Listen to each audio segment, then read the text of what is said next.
नमस्कार। मेरे साथ ये जो लोग बैठे हुए हैं, ये कौन लोग हैं?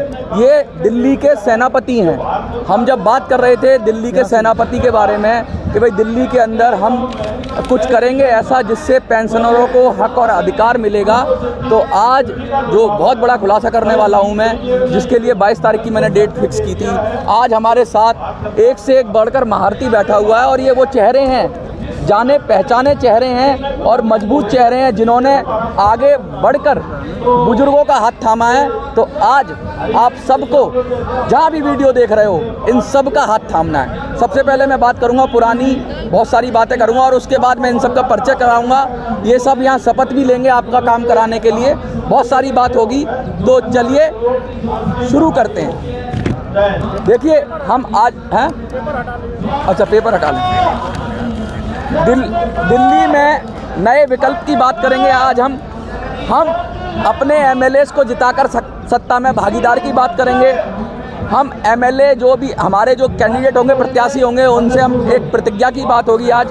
ईपीएस पेंशन दिल्ली चुनाव में कैसे मिलेगी, क्योंकि पिछली बार वीडियो में ये सवाल आया था कि भाई मनोज भाई ईपीएस तो केंद्र सरकार दे सकती है, तो दिल्ली में कैसे दिलवा दोगे, तुम दिल्ली चुनाव से क्या लेना देना है, इस मुद्दे का जवाब दूंगा।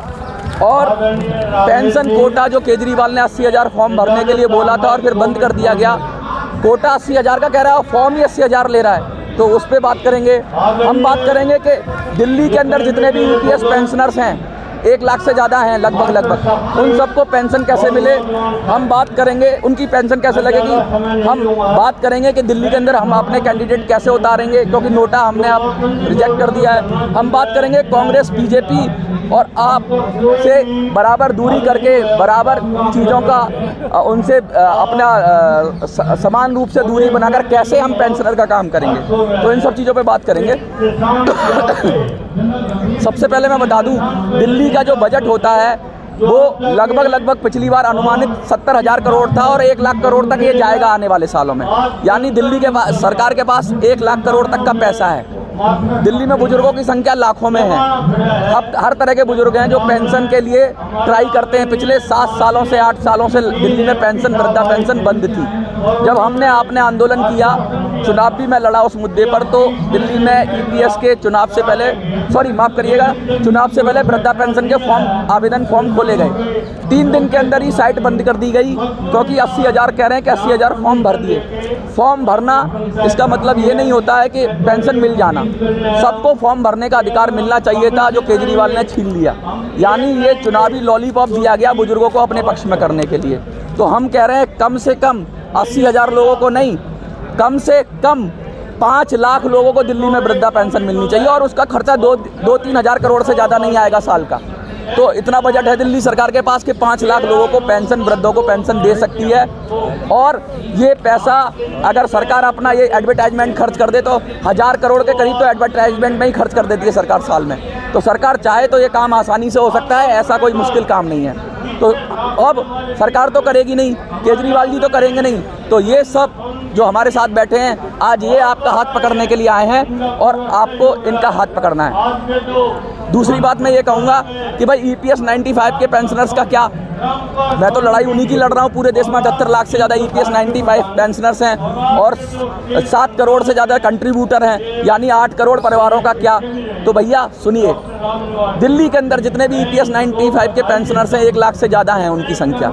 उन सबको मैं ये कहना चाहता हूँ कि जब तक मोदी जी आपको ईपीएस 95 पेंशन की वृद्धि नहीं देते हैं, तब तक हम दिल्ली में ये सारे अगर एमएलए बनते हैं, अभी तो ये देखो मैंने खुलासा कर ही दिया, ये सब कैंडिडेट हैं मेरे साथ बैठे हुए हैं, आपके सेनापति हैं, ये एमएलए बनते हैं तो ये आपको वृद्धा पेंशन लगा देंगे ईपीएस वालों की। ईपीएस वाले 1 लाख लोगों को आपको वृद्धा पेंशन लगा देंगे। तो सीधा मोटी बात यह है कि आपको 2,500 रुपये का एक फौरी तौर पर राहत मिल जाएगी। वो ईपीएस 95 की पेंशन नहीं होगी, लेकिन दिल्ली सरकार की वृद्धा पेंशन के रूप में 1 लाख लोगों को, 1 लाख से ज़्यादा लोगों को 100% ईपीएस 95 पेंशनर्स को। मैं कह रहा हूँ जितने भी EPS 95 पेंशनर का एक पेंशनर होगा, वो कहीं अगर असमर्थ होगा तो उसके घर पे जाके उसका फॉर्म भरवाएंगे ये सारे लोग, और उसको घर पे जाके उसको ससम्मान पेंशन दे के आएंगे, पेंशन दिलवाएंगे।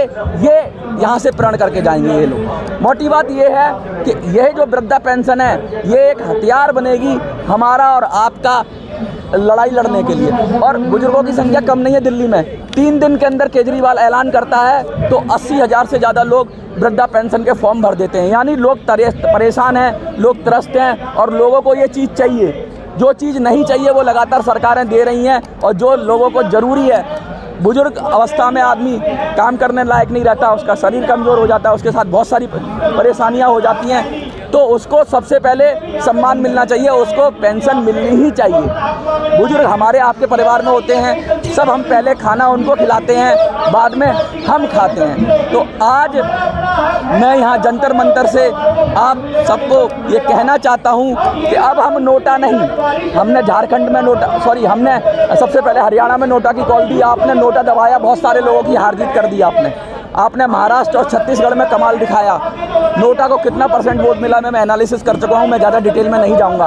किस तरीके से पूरे देश में आप लोग छाए हुए हो, आप करोड़ों में हो और आपकी कोई नहीं सुन रहा है, लेकिन ये सब लोगों ने बीड़ा उठाया है। मैं आपको थोड़ा बता दूँ, लक्ष्मीनगर से शुक्ला जी हैं, नई दिल्ली से हमारे साथ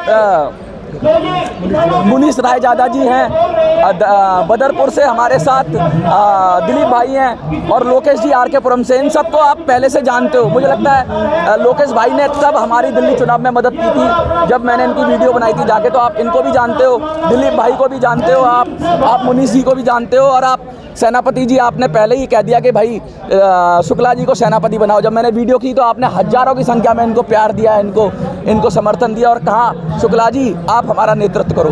तो ये आज मैं जंतर मंतर से ऐलान करता हूं कि ये 4 चुनाव लड़ रहे हैं, और ये 4 हमें सबको मिलकर इन चारों को वोट करना है, इन चारों को वोट करना है और इनको जिताना है। लक्ष्मीनगर से शुक्ला जी हमारे अमृतनाथ शुक्ला जी हैं पूरा नाम, ठीक है, लक्ष्मीनगर विधानसभा से। आपकी नई दिल्ली विधानसभा से हमारे डॉक्टर मुनीश रायजादा जी हैं, और बदरपुर विधानसभा से हमारे दिलीप कुमार गुप्ता हैं, और लोकेश जी हैं हमारे RK पुरम विधानसभा से। अलग अलग पार्टियों से हैं ये भारतीय लिबरल पार्टी से, एक मिनट, ये अलग अलग पार्टियों से लोग हैं, लेकिन सबसे बड़ी बात है कि दिल के सच्चे लोग हैं। ये शिकागो से आए हुए हैं, शिकागो, वहाँ से आके दिल्ली में काम कर रहे हैं, तो बहुत बड़ी हस्ती है अपने आप में। ये बच्चों का बुक बैंक चलाते हैं, एक से एक मैं आपके लिए हीरा चुन के लाया हूँ।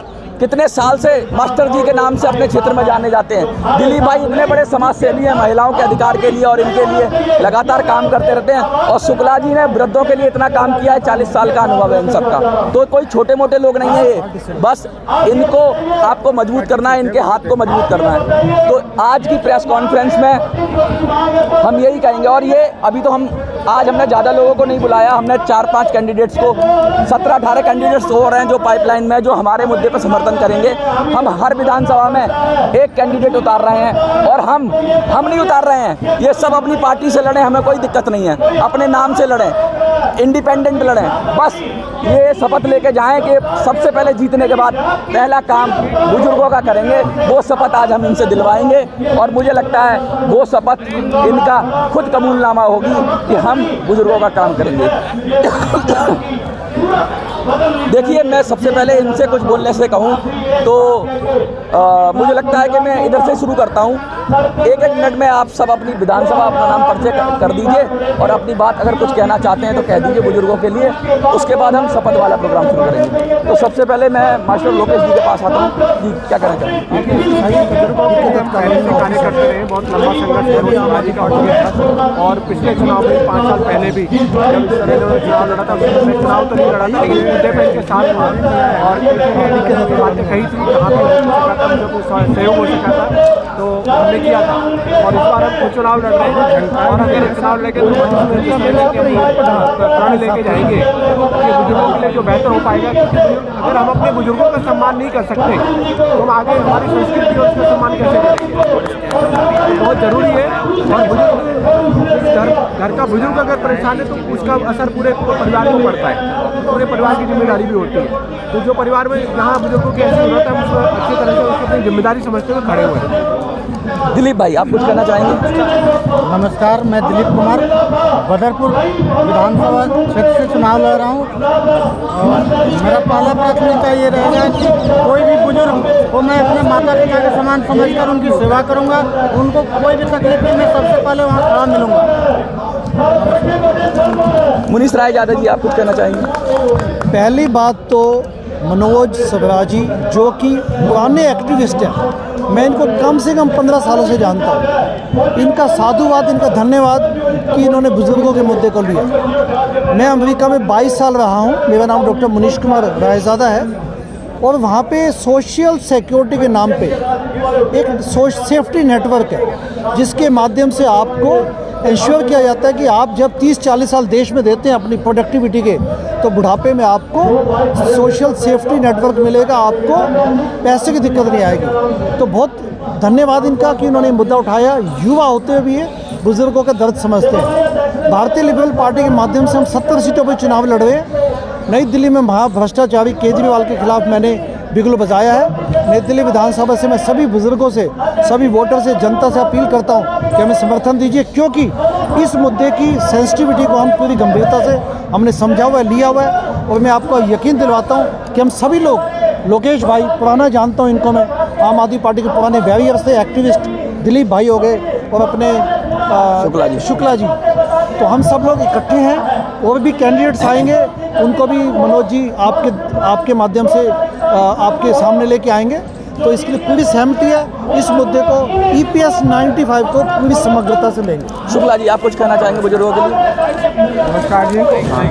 ये बुढ़ापा बड़ी कष्टदायक होता है और बहुत से मैंने देखा है बहुत दिनों तक नौकरी करते हैं, उनको पेंशन 1000, 500, 800, 700 मिलती है, जबकि वो पेंशन नहीं है। बच्चे नहीं अगर काम करते हो यही पेंशन उनको काम आती है।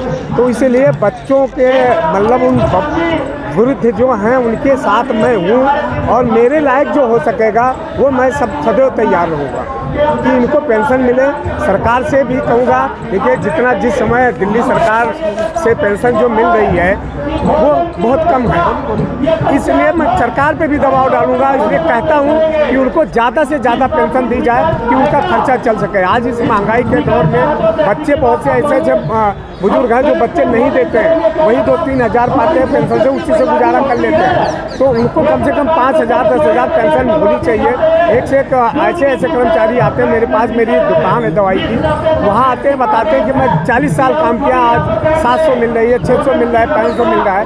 वो सबके जब 40 साल काम किया, एक 40 साल काम किया वो 40,000 पा रहा है, एक 40 साल काम किया वो 400 पा रहा है। तो वो समान संहिता के हिसाब से, उसके हिसाब से उसको पेंशन मिलनी चाहिए। ये मेरी सरकार से मांग है और सारी सेंट्रल गवर्नमेंट से, राज्य गवर्नमेंट से, सभी गवर्नमेंटों से मांग है कि इन बुजुर्गों को पेंशन को बढ़ा करके अच्छी रकम दिया जाए उनके साथ। अच्छा, मुझे लगता है कि एक शपथ इनसे दिलवा लें, क्योंकि ये सब हमारे साथी बैठे हैं। शपथ लेने के बाद है ना, फिर आपके सवाल मैं ले लूँगा।